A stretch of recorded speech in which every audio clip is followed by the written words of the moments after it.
नमस्कार विद्यार्थी मित्रांनो, मी अजय सुरवसे आपल्या सर्वांचे स्वागत आहे MCQ वाला मराठी या आपल्या एज्युकेशनल यूट्यूब चॅनलवरती। तर विद्यार्थी मित्रांनो, आज दिनांक 3 फेब्रुवारी 2024। तर आजच्या दिवसाची जेवढे काही इम्पॉर्टंट चालू घडामोडी आहेत आणि त्याचबरोबर त्याच्याच रिलेटेड जो काही GS चा पोर्शन आहे तर तो देखील आज आपण डिस्कस करणार आहोत। तर व्हिडिओ हा शेवटपर्यंत नक्की पहा। तर व्हिडिओला सुरुवात करण्यापूर्वी जे कोणी विद्यार्थी मित्र चॅनलवरती नवीन असतील त्यांनी चॅनलला सबस्क्राईब करा आणि त्याचबरोबर बेल आयकॉनवरती क्लिक करा आणि ऑल नोटिफिकेशन सेट करा, म्हणजे चॅनलचे जे काही नवीन व्हिडिओ असतील त्याची नोटिफिकेशन्स तुम्हाला मिळत जातील। तर डेली आपलं रोज सकाळी 7 वाजता करंट अफेअरचा व्हिडिओ अपलोड होत असतो, ते देखील तुम्ही पाहू शकाल। चला तर मग आपण आजच्या व्हिडिओला सुरुवात करूया। आजच्या व्हिडिओमधला प्रश्न पहिला आहे की श्रीराम जन्मभूमी तीर्थक्षेत्र ट्रस्टचे अध्यक्ष कोण आहेत? तर विद्यार्थी मित्रांनो, या प्रश्नाचं योग्य उत्तर आहे पर्याय क्रमांक C, महंत नृत्यगोपाल दास। तर श्रीराम जन्मभूमी तीर्थक्षेत्र ट्रस्टचे अध्यक्ष महंत नृत्यगोपाल दास हे आहेत। पाहूयात पुढचा प्रश्न क्रमांक 2, आंतरराष्ट्रीय पर्पल फेस्टचे आयोजन कोणत्या ठिकाणी करण्यात आले होते? तर विद्यार्थी मित्रांनो, या प्रश्नाचं योग्य उत्तर आहे पर्याय क्रमांक D, गोवा। तर आंतरराष्ट्रीय पर्पल फेस्टचे आयोजन गोवा या राज्यात काय करण्यात आले होते? तर लगेचच आपण गोवा या राज्याबद्दल जाणून घेऊयात। तर गोवा या राज्याची स्थापना 30 मे 1987 रोजी झाली। मुख्यमंत्री आहेत प्रमोद सावंत, राज्यपाल आहेत श्रीधरन पिल्लई आणि राजधानी आहे पणजी। तसेच तिथे 2 महत्वाची राष्ट्रीय उद्यान आहेत, मोलेम राष्ट्रीय उद्यान आणि भगवान महावीर राष्ट्रीय उद्यान। तसेच तिथे 2 महत्वाची धरणे आहेत, अमठाने आणि सलाउल्लेम। पाहूयात पुढचा प्रश्न क्रमांक 3, 24 जानेवारी हा दिवस कोणत्या राज्याचा राज्य स्थापना दिवस साजरा केला जात असतो? तर विद्यार्थी मित्रांनो, या प्रश्नाचं योग्य उत्तर आहे पर्याय क्रमांक A, उत्तर प्रदेश। तर 24 जानेवारी हा दिवस उत्तर प्रदेश या राज्याचा काय राज्य स्थापना दिवस म्हणून साजरा केला जात असतो। तर लगेचच आपण उत्तर प्रदेश या राज्याबद्दल जाणून घेऊयात। तर उत्तर प्रदेश या राज्याची स्थापना 24 जानेवारी 1950 रोजी झाली। मुख्यमंत्री आहेत आदित्यनाथ योगी, राज्यपाल आहेत आनंदीबेन पटेल आणि राजधानी आहे लखनौ। तसेच तिथे 2 महत्वाची राष्ट्रीय उद्यान आहेत, दुधवा राष्ट्रीय उद्यान आणि पिलीभीत राष्ट्रीय उद्यान। तसेच तिथे एक धरण आहे रेहंद या नावाने।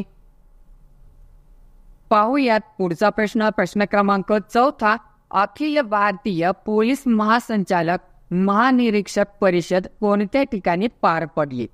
तर विद्यार्थी मित्रांनो, या प्रश्नाचं योग्य उत्तर आहे पर्याय क्रमांक D, जयपूर।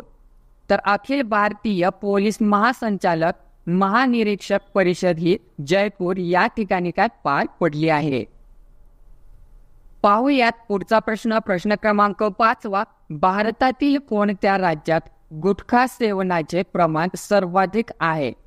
तर विद्यार्थी मित्रांनो, या प्रश्नाचं योग्य उत्तर आहे पर्याय क्रमांक D, गुजरात। तर भारतातील गुजरात या राज्यात गुटखा सेवनाचे प्रमाण सर्वाधिक आहे। तर लगेचच आपण गुजरात या राज्याबद्दल जाणून घेऊयात। तर गुजरात या राज्याची स्थापना 1 मे 1960 रोजी झाली। मुख्यमंत्री आहेत भूपेंद्र पटेल, राज्यपाल आहेत आचार्य देवव्रत आणि राजधानी आहे गांधीनगर। तसेच तिथे 3 महत्वाची राष्ट्रीय उद्यान आहेत, गिर राष्ट्रीय उद्यान, ब्लॅकबक राष्ट्रीय उद्यान आणि वंसदा राष्ट्रीय उद्यान। तसेच तिथे 5 महत्वाची धरणे आहेत, सरदार सरोवर, उकाई, दत्तीवाडा, धारोई आणि काडमा। पाहूयात पुढचा प्रश्न क्रमांक 6, 2024 मध्ये भारताचा कितवा प्रजासत्ताक दिवस म्हणून आपण साजरा केला आहे? तर विद्यार्थी मित्रांनो, या प्रश्नाचं योग्य उत्तर आहे पर्याय क्रमांक B, 75वा। तर 2024 मध्ये भारताचा 75वा प्रजासत्ताक दिवस म्हणून काय आपण साजरा केला आहे। पाहूयात पुढचा प्रश्न क्रमांक 7, संयुक्त राष्ट्र महासभेच्या 78व्या अधिवेशनाचे अध्यक्ष कोण आहेत? तर विद्यार्थी मित्रांनो, या प्रश्नाचं योग्य उत्तर आहे पर्याय क्रमांक डी, डेनिस फ्रान्सिस. तर संयुक्त राष्ट्र महासभेच्या 78व्या अधिवेशनाचे अध्यक्ष डेनिस फ्रान्सिस हे आहे. पाहूयात पुढचा प्रश्न क्रमांक 8वा. गोलमेळा महोत्सव कोणत्या राज्यात साजरा केला जातो?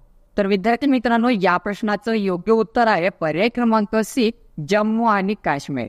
तर गोलमेळा महोत्सव हा जम्मू आणि काश्मीर या राज्यात काय साजरा केला जातो? तर लगेचच आपण जम्मू आणि काश्मीर या राज्याबद्दल जाणून घेऊयात. तर जम्मू आणि काश्मीर या राज्याची स्थापना 31 ऑक्टोबर 2019 मध्ये झाली. राज्यपाल आहेत मनोज सिन्हा. राजधानी आहे श्रीनगर आणि जम्मू. तसेच तिथे 2 महत्वाची राष्ट्रीय उद्यान आहेत, सलीम अली राष्ट्रीय उद्यान आणि दचिग्राम राष्ट्रीय उद्यान. तसेच तिथे 2 महत्वाची धरणे आहेत, बालिहार आणि पुरी. पाहूयात पुढचा प्रश्न क्रमांक 9वा. पॉली उमरीगर पुरस्कार 2023 कोणाला देण्यात आला आहे? तर विद्यार्थी मित्रांनो, या प्रश्नाचं योग्य उत्तर आहे पर्याय क्रमांक सी, शुभमन गिल. तर पॉली उमरीगर पुरस्कार 2023 हा शुभमन गिल यांना देण्यात आलेला आहे.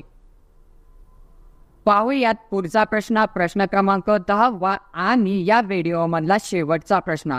तर सोरया उपग्रह कोणत्या देशाने प्रक्षेपित केला आहे?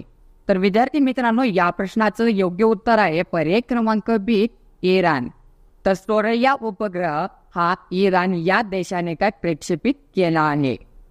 तर विद्यार्थी मित्रांनो, अशाच प्रकारे दररोजच्या चालू घडामोडी पाहण्यासाठी MCQ वाला मराठी या आपल्या एज्युकेशनल यूट्यूब चॅनलला सबस्क्राईब करा आणि त्याचबरोबर व्हिडिओ आवडला असेल तर व्हिडिओला एक लाईक करा आणि तुमचे जे काही मित्रमैत्रिणी असतील त्यांना पण हा व्हिडिओ शेअर करा. जर तुम्हाला काही मला सुचवायचं असेल तर बिंदासपणे मला कमेंट बॉक्समध्ये कमेंट करून सांगू शकता.